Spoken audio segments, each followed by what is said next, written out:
As we begin today, the crew is building some kind of dealy-bob with a giant candle in the middle. Hey, that's great. Now that's what I call a birthday cake. Do you think Barry suspected anything when we sent him off with Fitzhugh on that phony mission? You know, you really could have come up with something better than a pair of giant shoelaces for them to find.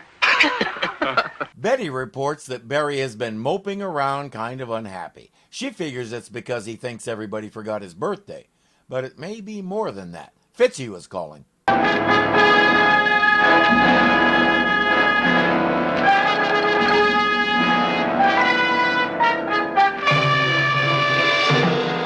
The cops will wander off somewhere else, but there's a bigger problem. Are you still there?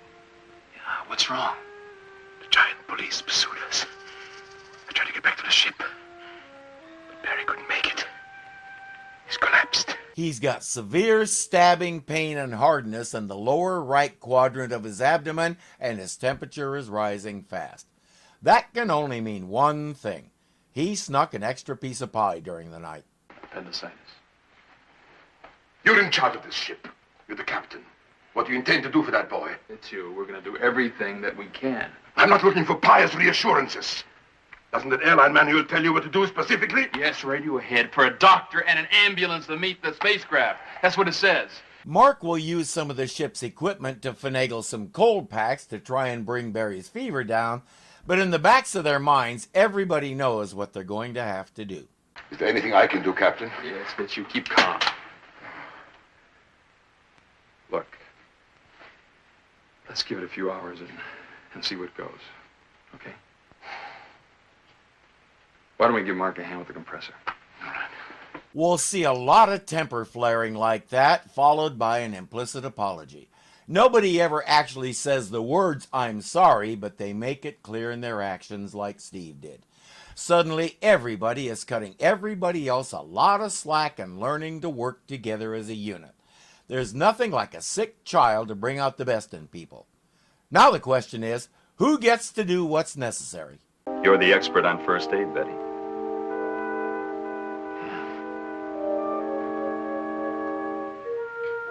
I want to learn how to do that expression. It'd really be useful in some of these reviews.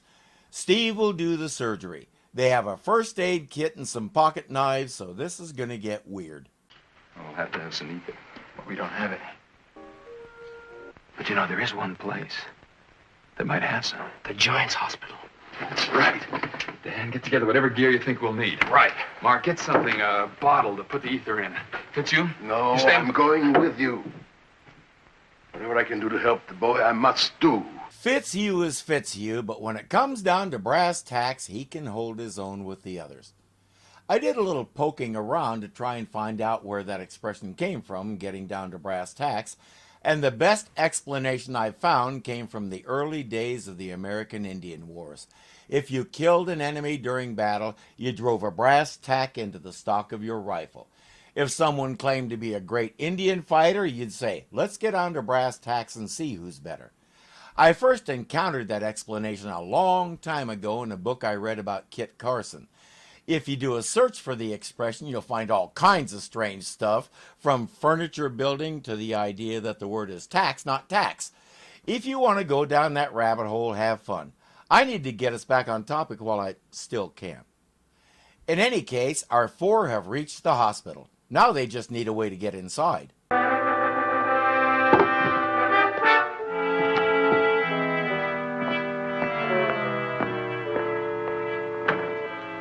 Steve and Dan manage to punch a knot out to make a hole in one of those slats, and they slip into the crate.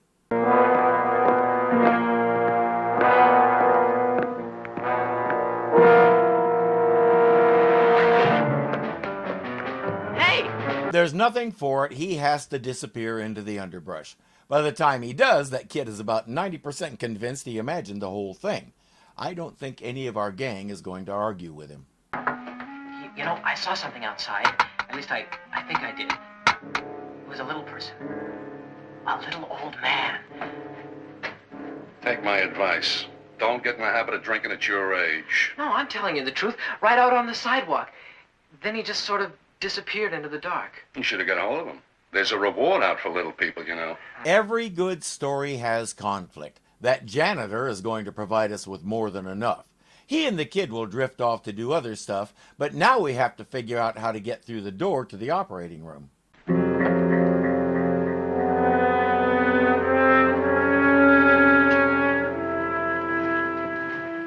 I know I smell ether. On Earth, at least in the developed world, ether was on its way out as an anesthetic, but lay people still thought of it first when they thought of anesthetic. In Giant Land here, they apparently still use it as well. Earth developed better ones that don't also have the potential to burst into flame if they come too close to a heat source. Looks like the Giants are still at the drawing board with that. The group will watch a surgeon come out of the room and leave the doors open. Exactly what they needed.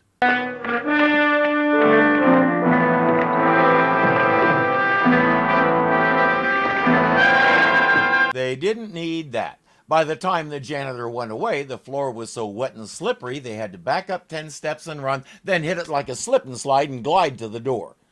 Inside, there's a table or cabinet of some kind with several cans of ether. They climbed up and opened one of the cans. The fumes immediately overwhelmed all of them and they were captured. The government put them on display in a traveling show while the janitor collected his reward, retired to a tropical island, and thankfully was never heard from again. Since there's nothing he can do, Fitzhugh makes his way back to the ship. Oh, his fever just won't go down. He drifts in and out of consciousness all the time. Maybe if I were to talk to him. I don't think that would do any good. You're wrong, Betty. Fitzhugh is Barry's favorite person. Barry is Fitzhugh's conscience, his Jiminy Cricket, if you will. The difference is, unlike Pinocchio, Fitzhugh listens to Barry. They've formed a connection that you can't understand unless you've had one. Just the sound of Fitzhugh's voice could very well do wonders for Barry. But that's not enough for Fitzhugh. He's determined to get Barry to fight for his life, and he's going to give him the only solid reason that he's familiar with. I have something for you. A present. Barry, I thought it over. My dear young friend, this is for you. All of it. A fortune. $1 million. Stolen, as I recall, but we won't talk about that. This is a big thing for Fitzhugh because he was willing to get eaten by a giant cat for that money. Given his mindset about it, he's hoping Barry has the same mindset and has a reason to fight for life now. He's rich. It's coming.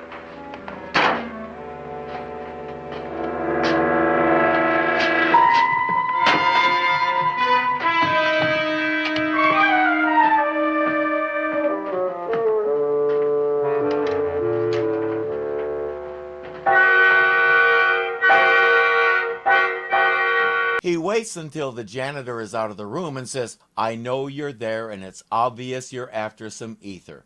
Who needs surgery?" What are you going to do? One moment.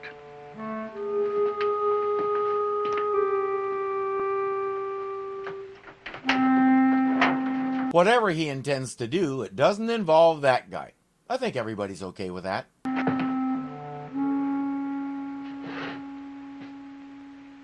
You're risking your life coming here. There's a big reward offered for your capture. We know that. Still you came. For the ether, for an operation. That's right. They won't tell him where the patient is, but they will tell him it's a boy of about 11. What do you mean about? You were getting ready to celebrate his birthday. You should know exactly how old he is. And the diagnosis is acute appendicitis. They don't have a surgeon. Steve will do the best he can. That's not good enough for this doctor. Wait here. Perhaps I can help you. At what price? You're right. There will be a price. He has several items that were recovered from another Earth ship that crashed in this world, including a tiny medical manual. He's looked at it with a microscope but can't read the language. But while they're talking, something else is happening. German? Can you read it? No. Fitzhugh speaks German, so they get on the radio and have him help them locate the chapter on appendicitis. It has plenty of diagrams and such that Steve can follow. Oh yes, the price the doctor mentioned. When they're done with it, he wants Fitzhugh to translate it for him. That's it. I like this guy, but he may not get the chance thanks to Mr. Nosy. They're here in the hospital right now. Oh, I'll keep them here. You can count on that. But remember, I'm claiming the reward. That's understood. That'll become his mantra. The reward is mine, the reward is mine, the reward is mine. An appendectomy isn't something the average spaceship captain is equipped to do, so the doctor will supervise and tell him what to do every step of the way. Steve knows of a clearing between here and the ship where they can do the job. What instruments do you have? Just a knife. When I got the book, I was also given a tiny surgeon's kit. I'll get it. I'll also fill the smallest bottles I have with ether and antiseptic. I'll be right back. I'm guessing the convenience ferry was a passenger on that ship. Spindrift. Spindrift, come in. Go ahead, Captain. Fitzhugh. Bring Barry to the clearing just off the main trail. You know, the one about 3 miles north of here? It's risky to move him, but they don't have a choice. They'll use his bed as a stretcher, bundle him up good, and move him as carefully as possible. Speaking of moving carefully... Also better bring some clean sheets and bandages, and that thimble bucket for hot water. Oh, and also bring some flashlights. Very well, Captain. We start right away.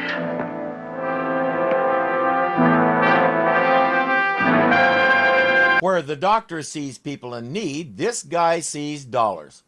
Rubles, stunks, whatever they use for currency here.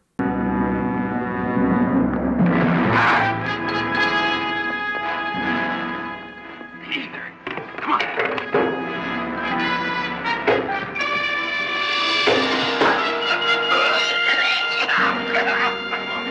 A dose that big right in the face is enough to temporarily blind him and make him gag, but it's just a holding action. They don't have a way to get past him, even in that condition. What have you done? Don't take that tone with me, Doctor. The police will soon be here. The reward will make me rich. Not if they give you another snootful of that ether, which I wish they would do. The doctor says we have to get out of here. He gives Steve the surgical kit, then puts the men in his bag and leaves.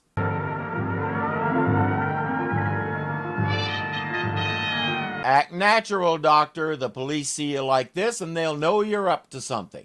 You're just another doctor who's finished his shift and you're moseying on home. I hope you've been practicing your mosey. But Dr. Bruhl took him north into the forest. They can operate on one of them. Dr. Bruhl? Yeah. But I found the little people. I called you about them. I get the reward. But Dr. Bruhl, he's head of the hospital. We could be asking for trouble if we don't have absolute proof. Yeah, you're right. We better get back to headquarters. What? He's the head of the hospital and very important. Causing him trouble could cause them trouble, so they need to be careful. Remember that. They're not listening, so he'll go find the doctor and the little people himself. Dan and Fitzhugh are on guard duty when he blunders along.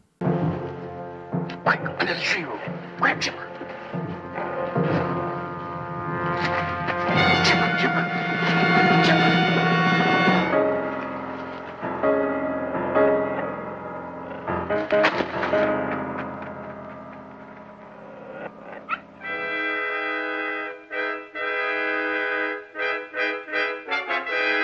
Our budding tycoon finds the radio and calls the police again. It's one of the little people's radios, all right. Of course it is. I guess you believe me now. Where'd you get this? Found it in the woods where they dropped it when I was tracking them down, right where I told you they'd be. Well, you better show us. I'll lead the way. But I still get the reward, remember that? You won't let me forget. I have a feeling that's the idea. Steve is done with the surgery, but they can't move Barry yet. They'll have to cover him and themselves and hope for the best. They won't come to this spot. I'll lead them away in another direction. But they'll catch you and make you talk. When they do, I'll send them on a false trail.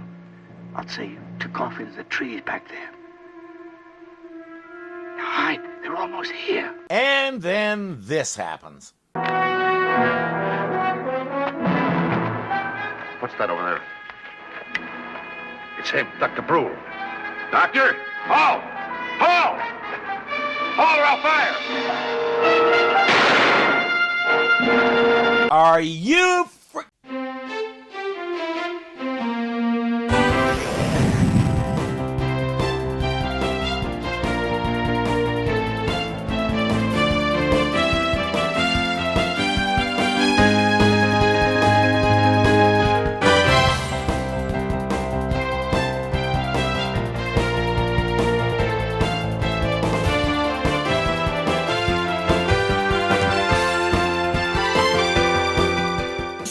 was the head of the hospital and so important messing with him could get you in trouble, and yet you shoot him? He's an old man. He can probably run almost half as fast as you can. He's armed with a medical bag that has nothing dangerous in it. His back is turned. He's no threat.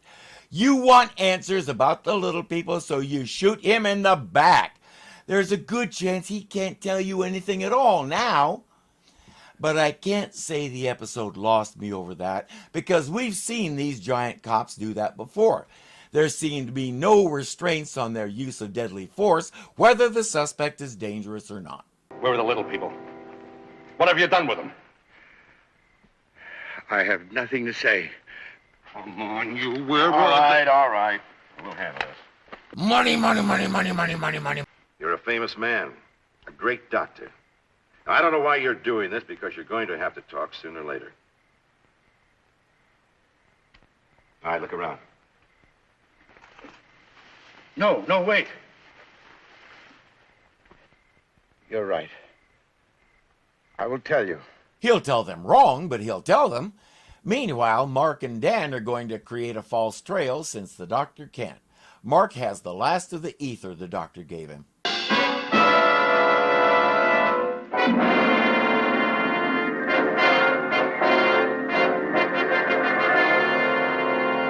I'm not sure why we need such intense music to pour stuff out of a bottle, but there it is.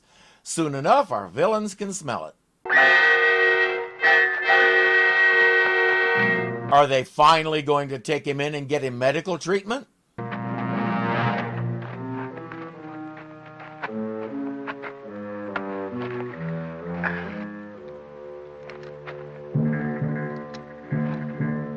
No, they're going to handcuff him to a tree and go sniff ether.